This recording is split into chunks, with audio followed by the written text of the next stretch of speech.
Hello students, आप लोगों को फिर से स्वागत है एलिमेंट्स एजुकेशन के एक न्यू से वीडियो में। तो जैसा कि आप लोग जानते ही हैं कि अभी हमारा चल रहा है क्लास 10 के ट्रायंगल्स वाला चैप्टर, जिसमें कि हम लोग अभी क्या कर रहे हैं, एक्सरसाइज 6.3 के नंबर 10 तक ऑलरेडी हम लोग खत्म कर चुके हैं। तो आज हम क्या करेंगे, नंबर 11 वाले क्वेश्चन से फिर से हम लोग यहाँ पे स्टार्ट करेंगे। ओके, तो अगर आप लोगों ने इसके प्रीवियस सारे क्लासेस को अटेंड नहीं किया तो जल्द से जल्द उन सभी को अटेंड कर लीजिए, नहीं तो इन सारे क्वेश्चन को समझने में आपको थोड़ी सी दिक्कत आ सकती है।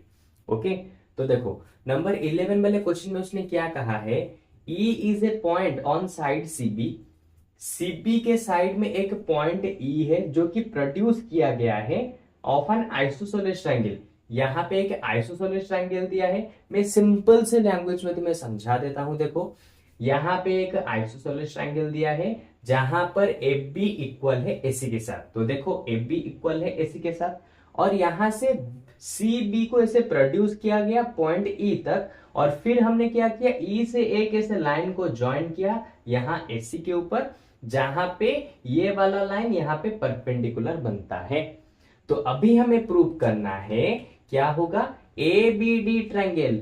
ABD ट्रायंगल देख रहे हो, ये वाला छोटा सा ट्रायंगल इस साइड का किसके साथ सिमिलर होगा, इस वाले ट्रायंगल के साथ, यानी कि ECF ट्रायंगल के साथ सिमिलर होगा। ये हमें प्रूव करना है, जो कि बहुत ही इजी है। सबसे पहले देखो उसने हमें क्या दिया है, AB इक्वल टू AC, जो कि उसने गिवन में दिया है। अगर AB इक्वल टू AC होगा जो उसने गिवन में दिया है, तो हमें पता है इक्वल साइड के ऑपोजिट में जो एंगल होते हैं वो दोनों यहाँ पे इक्वल हो जाएंगे। तो AB साइड के ऑपोजिट में बनता है ये वाला एंगल, और AC साइड के ऑपोजिट में बनता है ये वाला एंगल। तो एंगल B इक्वल होगा एंगल C के साथ। क्यों होगा, angles opposite to equal side, यानी कि इक्वल साइड जब होते हैं तो उनके ऑपोजिट एंगल भी एक दूसरे के साथ इक्वल होते हैं। ये हम क्लास 9 का कॉन्सेप्ट है, हम लोग ऑलरेडी इसके बारे में बहुत बार सुन चुके हैं, यानी कि यूज भी कर चुके हैं क्लास 9 में। ओके, तो लो B इक्वल टू C, ये हमें यहाँ पे मिल गया। अब देखते हैं किन दोनों ट्रायंगल को सिमिलर दिखाना है। मैं अभी लिखता हूं in triangle ABD and triangle ECF। ठीक है, ABD और ECF, इन दोनों ट्रायंगल में देखो यहां पे तुम्हें 90 डिग्री मिलेगा इस ट्रायंगल में, क्योंकि ये वाला अगर 90 है तो ये भी 90 हो जाएगा। तो यहां पे मिला ADB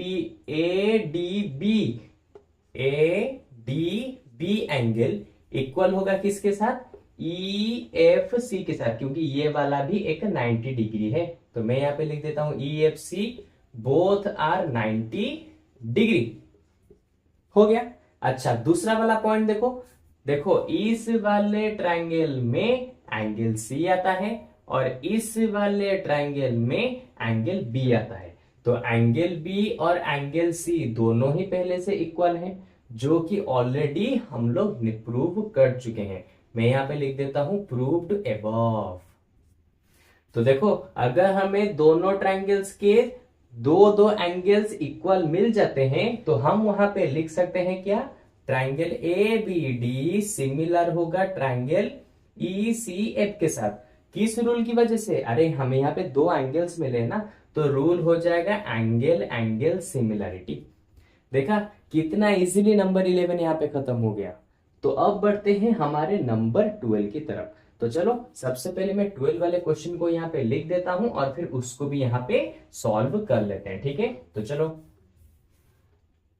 तो देखो नंबर 12 वाले क्वेश्चन में उसने क्या कहा है, side AB and BC and median AD of a triangle ABC are respectively proportional to side PQ and QR and median PM of a triangle PQR। तो हमें यहाँ पे प्रूव करना है क्या, ABC ट्रायंगल यानी कि ये वाला बड़ा सा ट्रायंगल सिमिलर होगा ट्रायंगल PQR के साथ। ये हमें प्रूव करना है। लेकिन सबसे पहले देखते हैं उसने गिवन क्या दिया है। यहाँ पे उसने 1 2 3 ये तीनों इन तीनों के साथ 1 2 3 इन तीनों के साथ प्रोपोर्शनल में होंगे, यानी कि इक्वल होंगे, इसने कहा है। तो सबसे पहले मैं लिख देता हूं AB के साथ आ जाएगा PQ, जो उसने दिया है मैं सबसे पहले उसको लिख देता हूं। AB के साथ आ गया PQ, फिर बीसी के साथ आ जाएगा क्यू आर, बीसी के साथ आ गया क्यू आर। फिर इसने क्या कहा है, एडी के साथ आ जाएगा मेडियन, एडी के साथ होगा मेडियन पीएम, तो एडी के साथ आ गया पीएम। ये उसने यहाँ पे गिवन दिया है।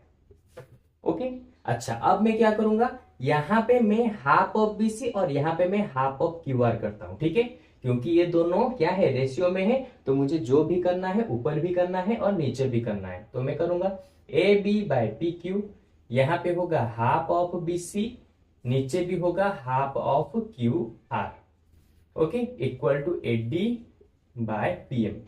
तो यहाँ पे हो गया A B by P Q, half of B C, क्योंकि ए डी एक मीडियन है तो बीसी को इक्वल पार्ट्स में डिवाइड करेगा, तो बीसी का आधा क्या हो जाएगा, बीडी और सीडी, लेकिन मैं यहाँ पे यूज करूंगा बीडी को।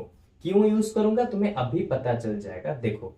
फिर हाफ ऑफ क्यू आर, यानी कि क्यू आर का हाफ हो जाएगा ये वाला और ये वाला, लेकिन मैं यूज करूंगा इसको, यानी कि क्यू एम को, ठीक है।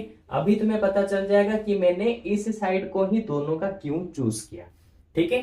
देखो, अच्छा अब देखो यहां पे मुझे तीन साइड, देखो ए बी उसके साथ पी क्यू, बी डी उसके साथ क्यू एम, ए डी उसके साथ पी एम, यानी कि मुझे इन छोटे छोटे दोनों ट्रायंगल्स के, देख रहे हो, ये वाला ट्रायंगल और ये वाले ट्रायंगल्स के तीनों साइड प्रोपोर्शनल में मुझे मिल चुके हैं, यानी कि इक्वली।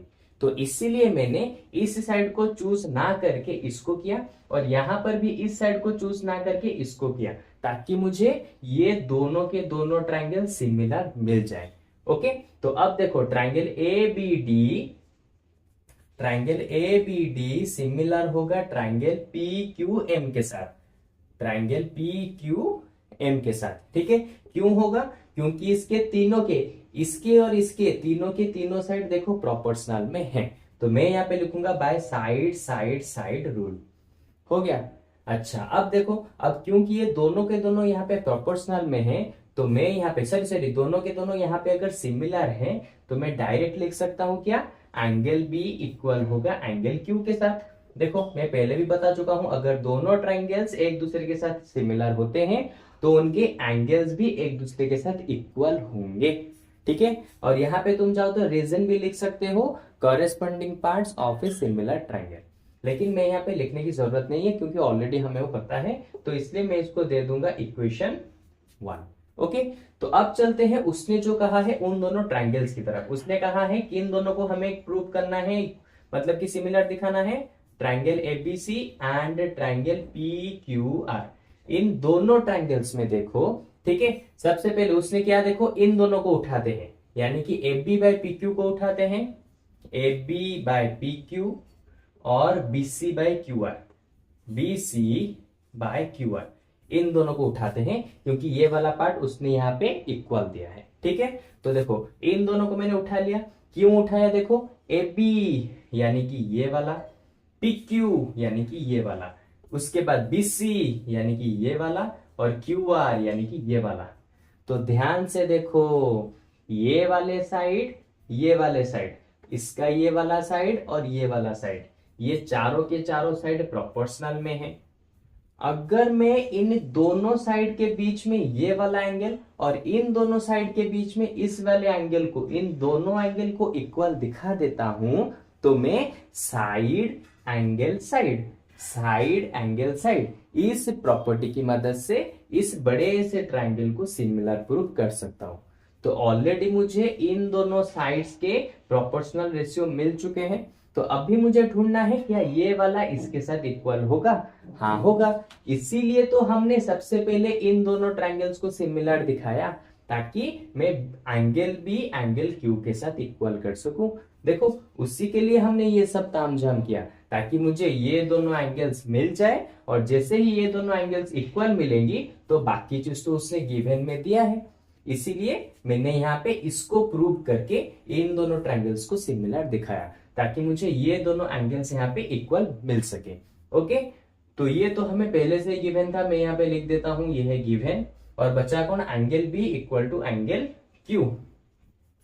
ये तो हमने ऑलरेडी ऊपर निकाल रखा है ना, तो मैं लिख दूंगा प्रूव्ड अबव, या फिर तुम लिख सकते हो क्या, फ्रॉम इक्वेशन 1। इन दोनों में से कोई भी एक रीजन लिख सकते हो। ओके।